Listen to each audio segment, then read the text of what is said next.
Public है ये सब जानती। आज सवाल ये पूछ रही है कि हिजाब से तलाक कब। आज फैसला आना था, पता लगना था कि आखिरकार होगा क्या। जिस हिजाब विवाद पर 10 दिन तक सुनवाई चली, उस विवाद पर सुप्रीम कोर्ट ने 10 मिनट में बटा हुआ फैसला सुनाया। 2 जजों की बेंच ने मामले को बड़ी बेंच के पास भेज दिया। मतलब यह कि फिलहाल कर्नाटक के स्कूलों में हाई कोर्ट का यूनिफॉर्म वाला नियम लागू रहेगा। जब से शुरू हुआ विवाद, तब से सियासी अखाड़े में जमकर नूरा पुश्ती हो रही है, जो अब भी जारी है। समाजवादी पार्टी के सांसद शफीकुर रहमान बर्क ने कहा है कि पर्दा जरूरी है, क्योंकि बेपर्दा होने पर आवारगी बढ़ जाएगी।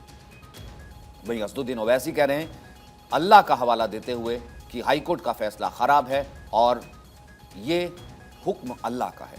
वहीं इसी मुद्दे पर पूछेंगे हम बड़े सवाल आज की इस बड़ी बहस में कि कोर्ट पर विश्वास तभी जब पक्ष में आएगा जजमेंट क्या। दूसरा, हिजाब की बेड़ियों से तलाक कब। और तीसरा, हिजाब से छुटकारा तो धर्म का हवाला क्यों दिया। वहीं अब 10 दिन तक सुनवाई, 10 मिनट में टाई। अब दोबारा होगी सुनवाई।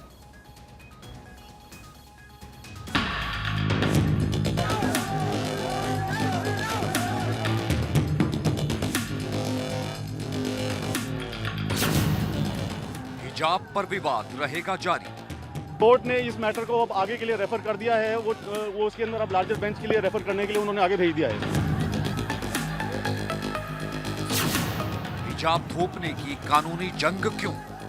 अपने मुल्क का जो कस्टम है, जो ट्रेडिशन है, उसको देखते हुए भी बच्चियों को अपने सर को कवर करने से नहीं रोकना चाहिए। 10 दिन तक सुनवाई, 10 मिनट में tie. Honourable justice Hemant Gupta साहब ने उसको जो है अपील को जो है उन्होंने डिसमिस करा है और जियो वगैरह जो थे कर्नाटका गवर्नमेंट के उसको अपहेल्ड करा है। हिजाब पर तकरार, बर्क की वाणी खराब। बेपर्दा होकर बाजारों में गलियों में न घूमें। इससे चूंकि हालात बिगड़ते हैं, आवारगी बढ़ती है। इससे हिजाब से छुटकारा तो धर्म का हवाला।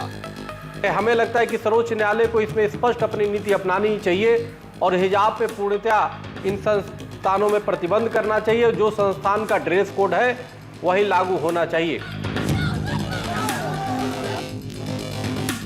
हिजाब की बेड़ियों से तलाक कब। एक सुप्रीम कोर्ट के जज का जजमेंट हिजाब के फेवर में आया है और जो हाई कोर्ट का जजमेंट था, मेरी राय में it was bad in law, bad in terms of it contents. Bharat 24 का खास शो देखिए, पब्लिक है सब जानती है। तमाम मेहमानों से आपको मिलवा देते हैं। स्वामी चक्रपाणी महाराज हमारे साथ मौजूद हैं, जो कि लगातार आवाज उठाते रहे हैं कि हिजाब पर बैन लगना चाहिए। फैसला जो है वो पूर्ण तरीके से जो है साफ आना चाहिए। हाजी खान हैं, इस्लामिक स्कॉलर हैं, ये भी लगातार कहते रहे हैं कि नहीं, हिजाब जो है वो एसेंशियल प्रैक्टिस में आता है, हिजाब रहना चाहिए। गुलाम सरवर हैं, इस्लामिक स्कॉलर हमारे साथ।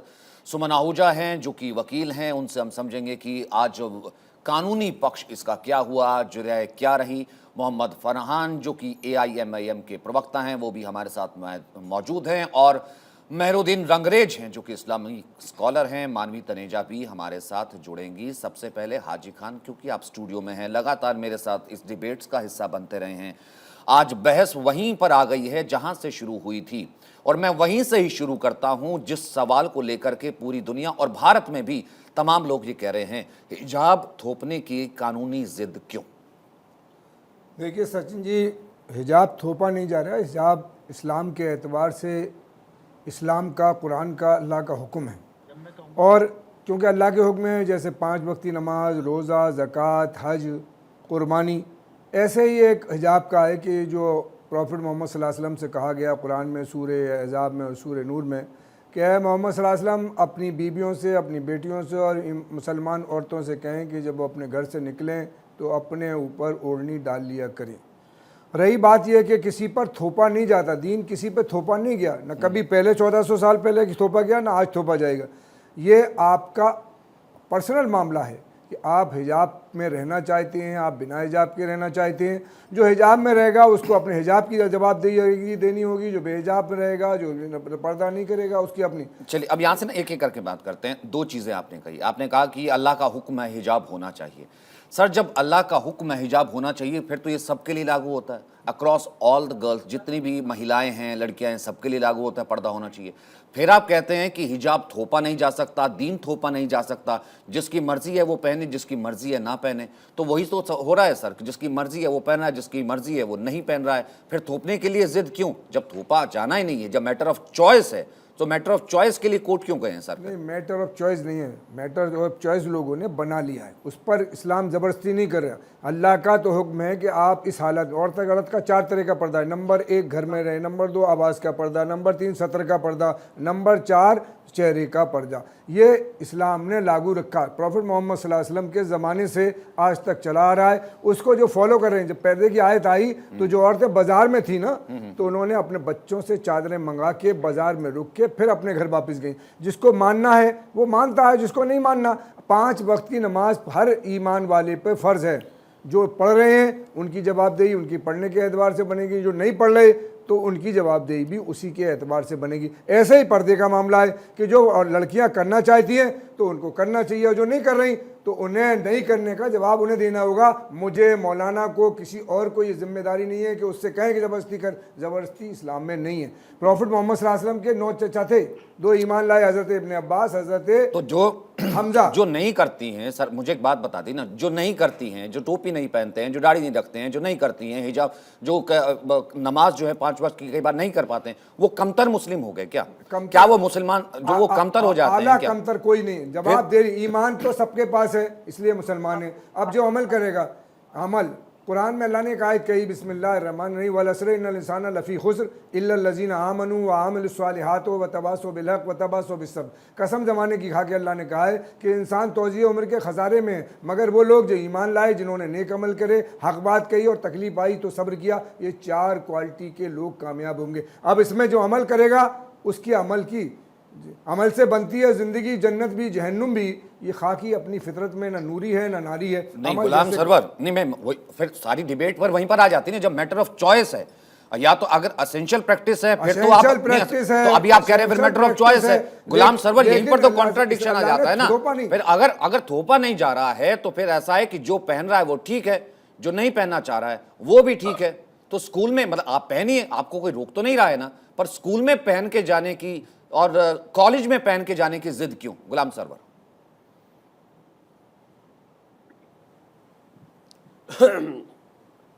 सबसे पहले मैं अपने भाइयों से, इन पैनलिस्ट से, हाजी खान साहब से और देश के उन तमाम मुसलमानों से ये जानना चाहता हूँ कि एक मैसेज जो पूरे भारत में फैलाया गया है कि हिजाब बैन कर दिया गया है, पहले तो इस मैसेज को ये डिलीट करवाएं कि हिजाब बैन नहीं है और न हिजाब बैन होगा। और ये जो मुकदमा सुप्रीम कोर्ट में है जो 50-50 पर आकर रुका है, दरअसल ये 50-50 पर नहीं रुका, ये तो 60-40 पर रुका है। एक जज ने सीधे तौर पर कर्नाटका हाईकोर्ट के फैसले को यस किया है, जबकि दूसरे जज ने मैटर ऑफ चॉइस कहा है। यानी अभी बहुत सारी बातें और होनी है। बहरहाल, और एक और लाइन भी मैं ऐड कर दूं, मैटर ऑफ चॉइस के साथ एक और चीज भी कही है जस्टिस धुलिया ने कि मैं तो इसे सिर्फ और सिर्फ लड़कियों की एजुकेशन के तौर पर, उनकी शिक्षा के तौर पर देख रहा हूं।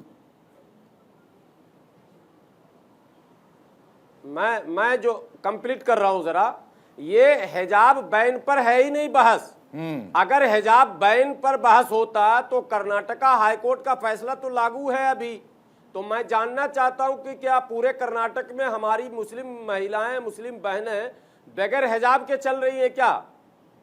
अरे ये एक शैक्षणिक संस्थान का मुद्दा है, और जिस संविधान का हवाला दिया जाता है कि मुसलमानों को मैटर ऑफ चॉइस की जो बात की जाती है, जो संविधान हमें अधिकार देता है, वही संविधान भारत के उन शैक्षणिक संस्थानों को भी अधिकार देता है कि वो अपना यूनिफॉर्म कोड बनाए, वो ड्रेस कोड Exactly, बनाए। exactly. और जो लोग उसमें पढ़ना चाहते हैं, जो बच्चे यहाँ पढ़ना चाहती हैं, वो उनकी इच्छा पर पहले आप उनकी शर्तों को स्वीकार करेंगी, तभी तो आप उसमें पढ़ने जाएंगी।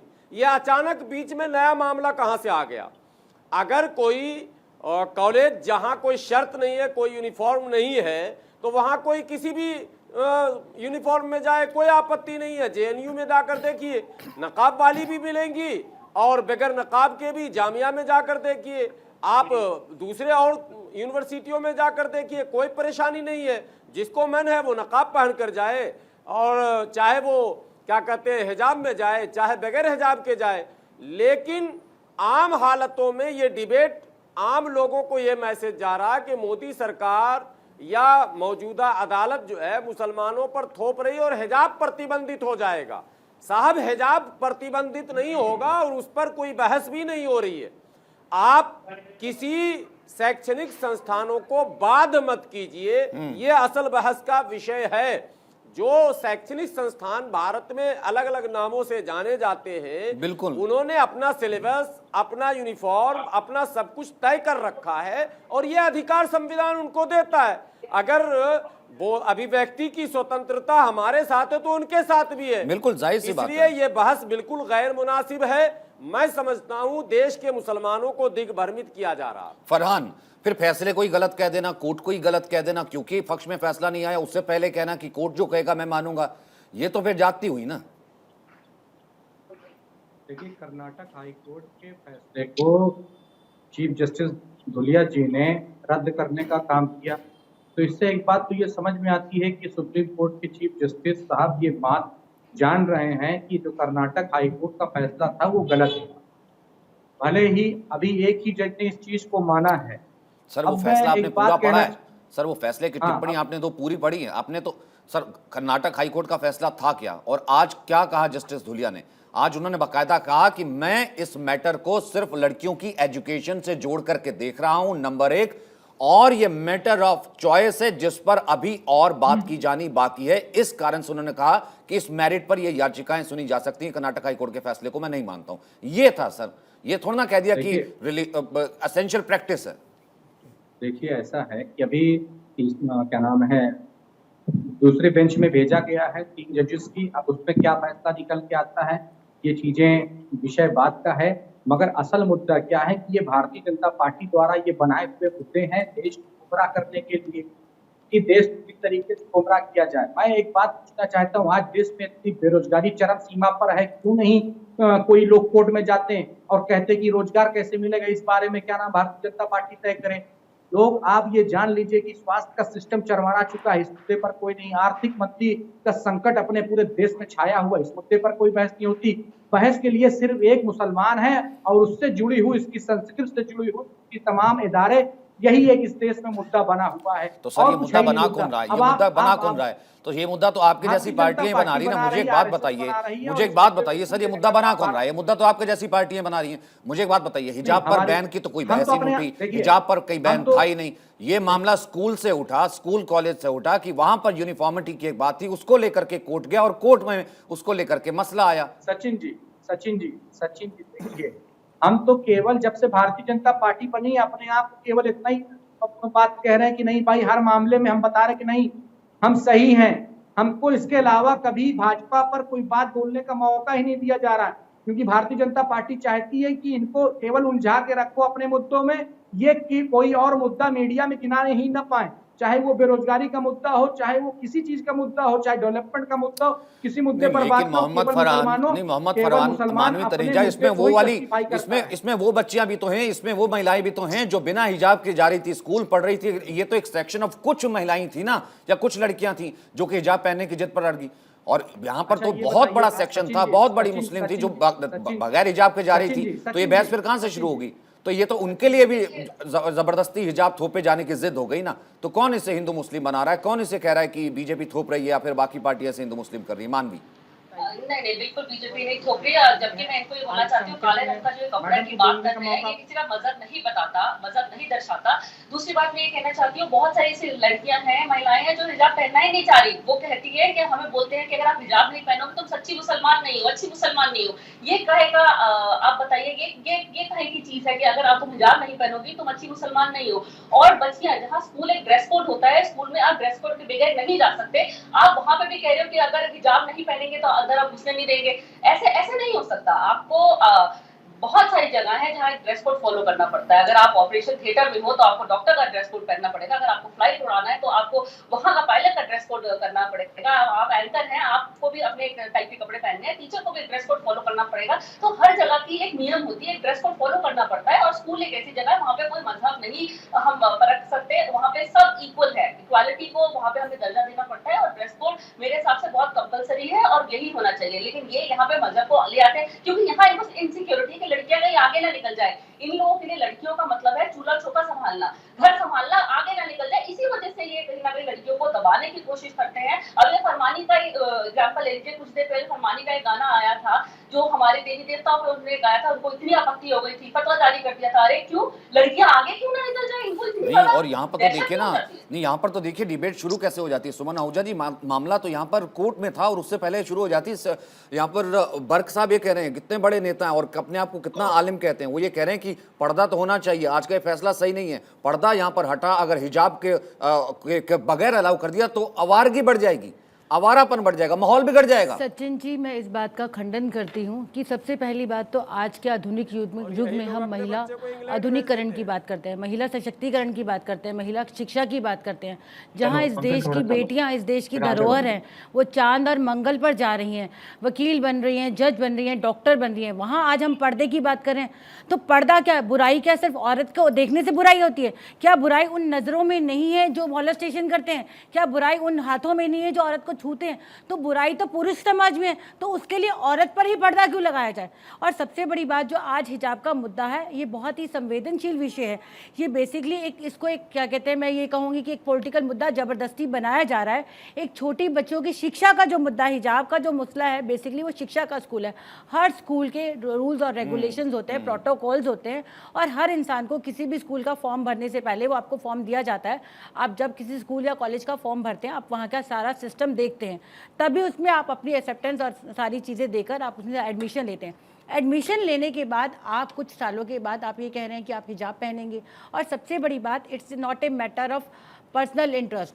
अगर ये मैटर ऑफ आपका पर्सनल इंटरेस्ट है तो पब्लिक सेफ्टी कहाँ गई? हिजाब के नाम पर इस देश की सुरक्षा को भी आड़े में हम नहीं ले सकते हैं। इस देश की बेटियों की सुरक्षा की बात करते हैं आप, अगर हम फंडामेंटल राइट्स की बात करते हैं कि कानून ने हमें अधिकार दिए, हमें अभिव्यक्ति की आज़ादी का अधिकार दिया, हमें दैहिक और प्राण स्वतंत्रता की आज़ादी का दिया, या आप बार बार सेक्शन अनुच्छेद 25 को लेकर बार बार आप इस बात को कहते हैं कि सिख धर्म में भी आज़ादी है, धर्म को, 5 कंकार को अपनाने की आज़ादी है।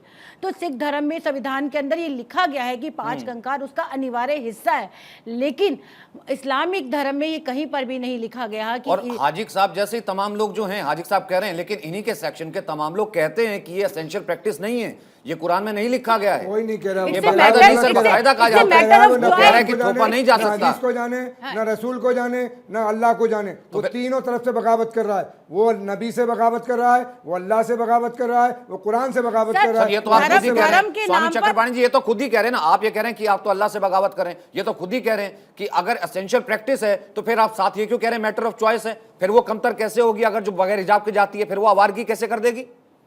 सचिन जी, मैं आवारागर्दी का जो बयान देने वाले हैं बर्क साहब, वो जानते हैं अच्छी तरह, जो वही आवारे हैं जो हिंदू बेटियों के साथ, बहनों के साथ लव जिहाद करते हैं। वो जानते हैं अच्छी तरह, उनके समाज में इतने आवारे भरे पड़े हैं। वो जानते हैं कि जिस दिन ये हिजाब हट जाएगा तो आवारागर्दी हिंदुओं के साथ छोड़ करके वो उनके साथ करेंगे। तो हमें लगता है कि वो ज्यादा आवारों के बीच में है, इसीलिए इस तरह की बयान दे रहे हैं। और वही है जो कभी वंदे मातरम नहीं बोलते, वंदे मातरम संसद से होता है तो उठ के चले जाते हैं। दूसरी बात देखिए, ऐसा है कि अब अभी यहाँ पे इस्लामिक स्कॉलर काफी बैठे हुए हैं, इनसे जब भी कोई बात करिए तो हर बात में कहते हैं जी हमारे कुरान में तो है कि जिस देश में रहो, जहां भी रहो, वहां की जो नियम कानून है उस अनुसार चलना चाहिए। बिल्कुल चलना चाहिए, लेकिन छोटी छोटी बातों को लेकर के इतनी बड़ी जो मुद्दा बना देते हैं, तिल का ताड़ बना देते हैं। अभी आईएम का प्रवक्ता करे कि जी मुस्लिम ही घेरे में आता है। अब समस्या तो वही पैदा करते हैं ना भाई। सबसे बड़ी सवाल तो यही है ना चक्रवाणी जी, मैं वापस आऊंगा, मुझे छोटे से ब्रेक के लिए रुकना है। मैं राजुद्दीन, आप सबसे हाथ उठा रहे हैं, मैं आपसे ही शुरू करूंगा। सवाल मेरा बेसिक यही है, बात जब शिक्षा के अधिकार से शुरू होती है, वो बहस पहुंचते हुए धर्म पर, फिर उसके बाद एसेंशियल प्रैक्टिस ऑफ रिलीजन तक कैसे पहुंच जाती है, वहीं पर आज की जजमेंट में भी कैसे कहा जाता है कि नहीं ये मुसलमानों के साथ है या मुसलमानों के खिलाफ है, जबकि जजमेंट में कहा जा रहा है कि ऐसा है कि सिर्फ और सिर्फ इसे शिक्षा की नजर से देखा जाना चाहिए। बात शिक्षा पर होनी चाहिए, शिक्षा से पहले हिजाब कहां से आ गया, क्योंकि हिजाब पर बैन का तो कहीं सवाल था ही नहीं। पब्लिक है, ये सब जानती है। हम लगातार बहस कर रहे हैं, बात कर रहे हैं, जब बात की जानी चाहिए थी कि यहां पर बात होनी चाहिए एजुकेशन की, बात होनी चाहिए यहां पर शिक्षा की, कि यहां पर बहुत सी ऐसी बच्चियां हैं जो बिना हिजाब के जा रही हैं, पढ़ रही हैं, और उस लिहाज से जो है ये पूरी बहस हिजाब पर और धर्म पर आकर के ही कैसे केंद्रित हो जाती है। और वहां पर बर्क साहब जैसे एक नेता सामने आ जाते हैं। मेहरुद्दीन, आपसे कमेंट रह गया था जो कि ये कह देते हैं कि बगैर पर्दे पे जो नहीं रहेंगी तो वो आवारा गर्दी करेंगी, वो आवारा होंगी, या फिर माहौल खराब हो जाएगा। मतलब इतना खतरनाक खेल हम खेल रहे हैं कि जो बगैर हिजाब के अपना शिक्षा ग्रहण करना चाहती हैं, उनके बारे में इस तरह की अगर चीजें कहेंगे तो न जाने कितने ऐसे पेरेंट्स, कितने ऐसे लोग होंगे जो उनको शिक्षा के अधिकार से ही वंचित कर लेंगे। और अगर ऐसे इस्लामिक स्कॉलर सिखाएंगे तो। मैं सचिन जी एक बात कहूंगा कि सारे मौलिक अधिकार इस देश में क्या हिंदुओं के हैं, क्या मुसलमानों का कोई मौलिक अधिकार नहीं है इस देश में?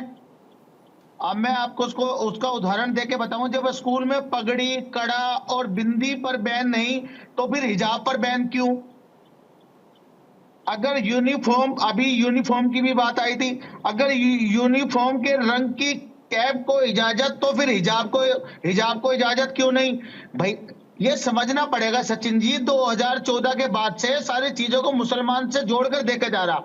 लव जिहाद, लैंड जिहाद, और जी हलाल मीट जिहाद, कोरोना जिहाद, दंगा जिहाद, पता नहीं कौन कौन से जिहाद लाके खड़े कर दिए लोगों ने। मुझे एक बात बताइए ना, नहीं मेहरुद्दीन, मुझे एक बात बताइए, पगड़ी तो सिखों के, जिस पर आर्टिकल 25 की भी अगर आप बात करते हैं, पगड़ी तो उनके एसेंशियल रिलीजन प्रैक्टिस का एक हिस्सा है ना। हिजाब कहां से हिस्सा हो गया, मुझे बताइए, हिजाब कहां से हिस्सा था? सचिन जी, हिजाब से पब्लिक ऑर्डर और एकता को क्या खतरा है? नहीं, हिजाब कहां से हिस्सा हो गया, मुझे एक बात बताइए ना। अगर आप मौलिक अधिकारों की बात कर रहे हैं, गुलाम सरवर, एक सेकंड, गुलाम सरवर, फिर उसके बाद मानवी तनेजा। गुलाम सरवर, अगर मौलिक अधिकारों की बात कर रहे हैं तो उसका कोई मौलिक अधिकार नहीं जो इतना बड़ा इंफ्रास्ट्रक्चर खड़ा करके, सैकड़ों टीचर रख के, इतना सारा सामान इकट्ठा करके, बच्चों को कापियां, किताबें, ये सब चीजें मुहैया करा करके जो है एजुकेशन प्रोवाइड कर रहा है, तो क्या वो यूनिफॉर्म भी लागू नहीं कर सकता? गुलाम सरवर, उसका कोई मौलिक अधिकार नहीं है। वो कोई आपसे अधिकारों का हनन तो ना कर रहा है, वो सिर्फ इतना कर रहा है कि यूनिफॉर्मिटी रहे, सब एक जैसे आए। और आप कह रहे हैं कि बच्चियों को स्कूल ना भेजें? देखिए,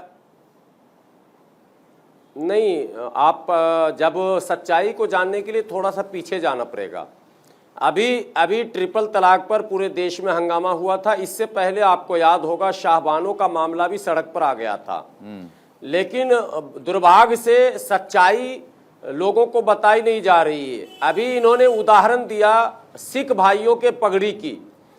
आज तक कोर्ट में, जैसे ट्रिपल तलाक में पर्सनल लॉ बोर्ड ने माननीय उच्चतम न्यायालय में जो हलफनामा दिया, उस हलफनामे में एक्सेप्ट किया, स्वीकार किया कि ये जो ट्रिपल तलाक है, इंस्टेंट ट्रिपल तलाक, ये तलाक़े बिदात है, यानी कि गलत है, गुनाह है। तो भैया जब गलत है तो सुप्रीम कोर्ट ने कहा इस गलत परंपरा को रोकिए।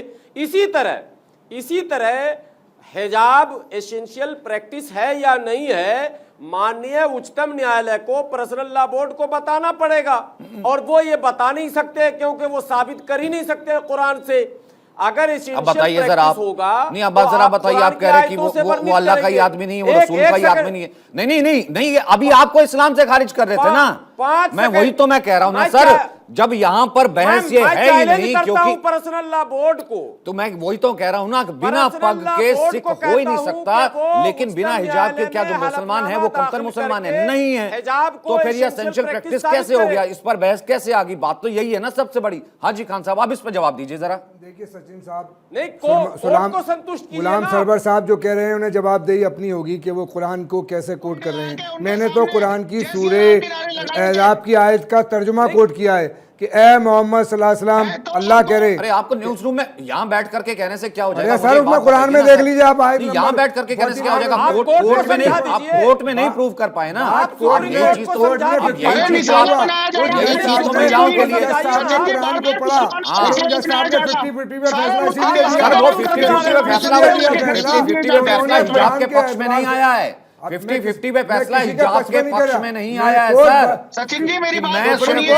इसे आगे सुना जाना चाहिए, हिजाब के पक्ष में नहीं आया है। उसको रिजेक्ट कर दिया, एक जज ने सुप्रीम कोर्ट के उसको मान लिया, दोनों ने। सर आपने पढ़ा ही नहीं है ना, यही तो चक्कर है मानवी तनेजा, हिजाब के पक्ष में नहीं आया। क्या मैं आप कह रहा हूँ आप पढ़ के आया कीजिए, या तो पढ़ के आया कीजिए। हिजाब के पक्ष में नहीं आया, उन्होंने कहा है कि आगे सुना जाना चाहिए, इस कारण से उन्होंने इस फैसले हाँ तो आगे सुना जाएगा। ये थोड़ा ना कह दिया कि एसेंशियल प्रैक्टिस है, तो ये थोड़ा ना कह दिया एसेंशियल प्रैक्टिस है जो कि आप कह रहे हैं। ये थोड़ा ना कह दिया कि एसेंशियल प्रैक्टिस है जज ने, नहीं जस्टिस धूलिया ने थोड़ा कह दिया एसेंशियल प्रैक्टिस है। मानवी तनेजा एक सेकंड, मानवी तनेजा बहस यहाँ पर आ जाती है, मानवी तनेजा बहस यहाँ पर आ जाती है। पहले ये अड़े रहे ट्रिपल तलाक जो है ये हमारे कुरान से छेड़छाड़ है, ये हमारे धर्म से छेड़छाड़ है, दीन से छेड़छाड़ है और ये एसेंशियल प्रैक्टिस है, ये लिखा हुआ है, मत होनी चाहिए। लेकिन जब कोर्ट में प्रूव हुआ ट्रिपल तलाक तो कहीं मेंशन ही नहीं है, वो तलाके बिद्दत है कि 3 बार तलाक बोल देना, वो गलत प्रूव हुआ तब जाके उस कुरीति को हटाया गया। ये कहते रहे एसेंशियल है। अब यहाँ पर हिजाब के साथ भी शायद यही होगा, नहीं हिजाब को अब ये एसेंशियल प्रैक्टिस कह रहे हैं। ये ऐसा नहीं, ऐसी क्या मजबूरी है मानवी, ये मानवी ऐसी क्या मजबूरी है, मानवी ऐसी क्या मजबूरी है इनकी या हाजिक साहब की? नहीं मानवी ऐसी क्या मजबूरी है हाजिक साहब की? मानवी ऐसी क्या मजबूरी है हाजिक साहब की कि ऐसा है कि ये तो जा सकते हैं एजुकेशनल इंस्टीट्यूट बगैर हिजाब के, बगैर पर्दे के, बगैर किसी चीज के, यूनिफॉर्म में इनकी बेटियां नहीं जा सकती। एक सेकंड, मानवी तनेजा जो हिजाब पहन के स्कूल में बुरखे में गई है, एक बाइक दिखाए सारे टीवी वाले नहीं दिखा पा रहे, इसको मसला बना रहे हैं। अच्छा एक सेकंड,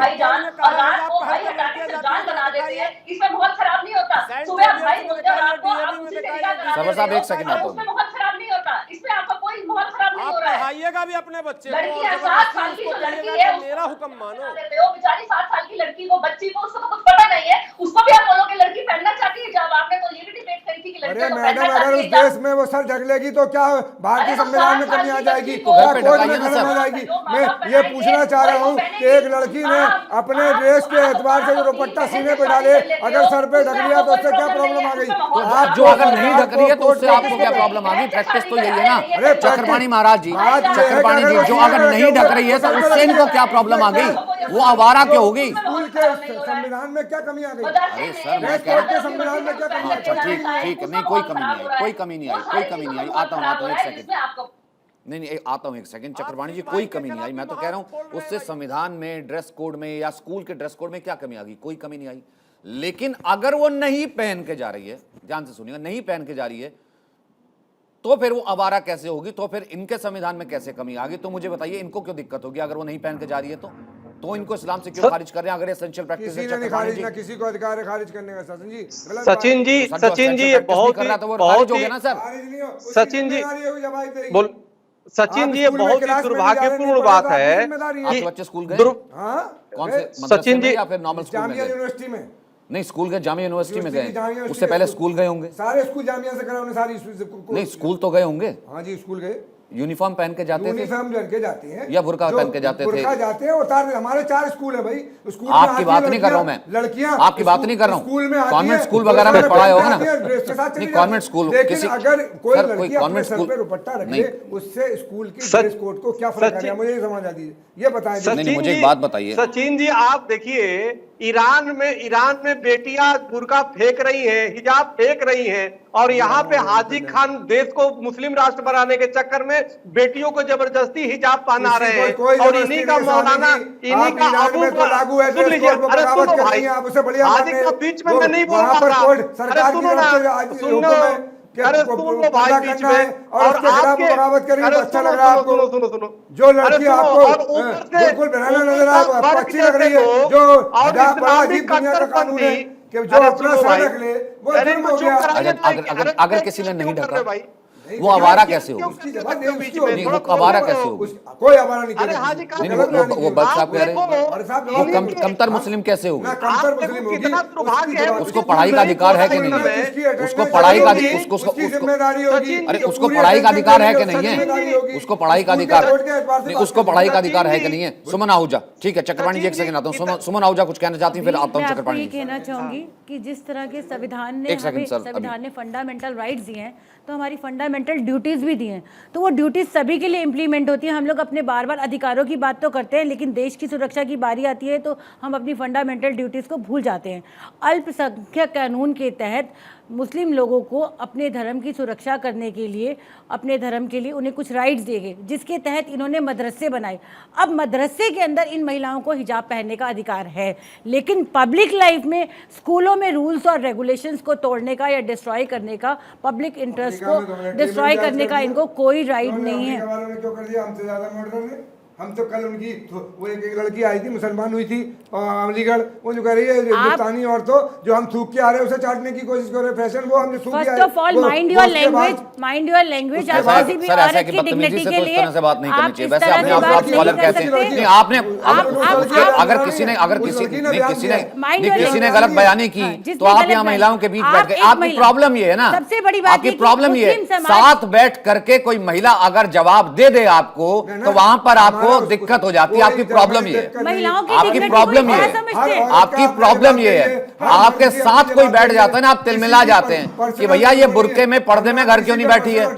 ये सार्वजनिक बात है, ये धर्म की बात है, उसको कह रहे हैं। तो धर्म ने आपको आजादी दी, आप उस आजादी का मिसयूज मत कीजिए। आपको अपनी धार्मिक स्वतंत्रता का पूरा अधिकार है, आप अपनी धार्मिक स्वतंत्रता को मदरसे में इस्तेमाल कीजिए ना। लेकिन वो कौन छीन रहा है?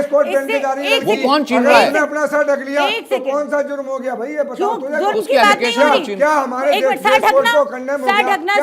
I can do this school में आई कैन डू दिस, मैं ये कर सकती हूँ, लेकिन इससे मेरा फेस जो है वो पर्दा नशी नहीं है। वो जब पर्दा नशी नहीं होगा तो आईपीएस बनेगा, आईपीएस की ड्रेस भी होनी चाहिए। नहीं, आपका ये आईपीएस भी होनी चाहिए तो अमेरिका शिफ्ट हो जाइए ना भैया, अमेरिका शिफ्ट हो जाइए। सर पर्दा नशी होना, सर मॉडर्न की बात नहीं है, बात यूनिफॉर्म की है। कोई आईपीएस बनता है उसकी एक यूनिफॉर्म है, कोई कानून में है, कोई कानूनविद है उसकी एक यूनिफॉर्म है, कोई वकील है उसकी एक यूनिफॉर्म है। यही तो जज साहब ने कहा था, यहाँ पर मैं अपने कोर्ट रूम में जीन्स में तो अलाउ नहीं कर सकता ना कि आप यहाँ पर जीन्स पहन के आ जाइए। यहाँ पर नमाज का वक्त होगा, नमाज तो नहीं करने लग जाएंगे ना अभी हाजी खान साहब? कल को कोई है कि नहीं? क्यों हाजी खान साहब? नमाज तो जी आपकी इजाजत पे पढ़ेंगे सर, आपकी इजाजत। यही देखा, आपकी इजाजत, बात तो वही है। वही तो स्कूल कह रहा है कि भैया आप पढ़िए। स्कूल ने यही तो कहा है कि मैं तो कुछ कह ही नहीं रहा। अरे स्कूल आप करिए पर्दा, आप करिए, बात वही आपकी इजाजत पढ़ेंगे। कोई लड़की स्कूल में हिजाब पहने बैठी है, बुर्का पहने बैठी है, वो स्कूल के तक गेट में जाती है, उसके बाद सचिन जी एक सवाल पूछना चाहूंगी। जो लड़की पर्दा नशी होगी और वो एग्जाम देने जाएगी तो उसको आइडेंटिफाई कैसे करेंगे कि वही प्रॉपर बच्ची है या नहीं है, या कौन है? अपनी वक्तव्य में हिजाब पहनने से किसी का मौलिक अधिकार का हनन नहीं होता। हिजाब धार्मिक आजादी की अधिकार के दायरे में आती है। 17,000 बच्चियों ने परीक्षा नहीं दी इस वजह से कि वो हिजाब की इजाजत नहीं मिली। अगर मैं बार बार कह रहा हूँ, बहुत प्राउड मूवमेंट, बहुत प्राउड मूवमेंट है ना, चीज से मुसलमान प्राउड मूवमेंट देखना। वाह, व्हाट अ प्राउड मूवमेंट। मानवी तनेजा मेहरुद्दीन को इस बात पे प्राउड है, मेहरुद्दीन को इस बात पे प्राउड है, मेहरुद्दीन को इस बात पे प्राउड है, मेहरुद्दीन को इस बात पे प्राउड है और रिलीजन की उस डेफिनेशन पे प्राउड है कि 17,000 बच्चियों ने परीक्षा नहीं दी। वो यहाँ पर राइट ऑफ एजुकेशन से महरूम रह गई क्योंकि यहाँ पर ये कहते फिर रहे थे, सड़क पे हिंसा होती फिर रही थी कि जो आएगा बगैर हिजाब के उसको स्कूल में घुसने नहीं दिया जाएगा, वो कमतर मुस्लिम है। तो यहाँ पर पेरेंट्स ने उन्हें स्कूल नहीं भेजा और ये प्राउड मूवमेंट फील कर रहे हैं। 17,000 मुस्लिम बच्चियों को इन्होंने शिक्षा से महरूम कर दिया। मानवी तनेजा, स्कूल जाने से रोका किसी भी हद तक दिख सकते हैं लड़की की आइडेंटिटी छुपाने के लिए। तभी तो देखिए 4 शादियां भी कर लेते हैं, सुबह बोलते हैं, सुबह बुलवाते हैं भाईजान और रात को भाई हट जाता है, सिर्फ जान बन जाते हैं। ये देखिए ये मजहब सिखाता है और इसमें इनको कोई शर्म नहीं आती, इसमें माहौल बिल्कुल खराब नहीं होता। मैं इनको ये बोलना चाहती हूँ इस चीज की, ये धर्म के नाम पे राजनीति मत करे, पानी की तरह इसको साफ रखें, फिल्मों में काम करती है और आपका क्या बैकग्राउंड है सब है। सुनिए मेरी बात, मत बनाए।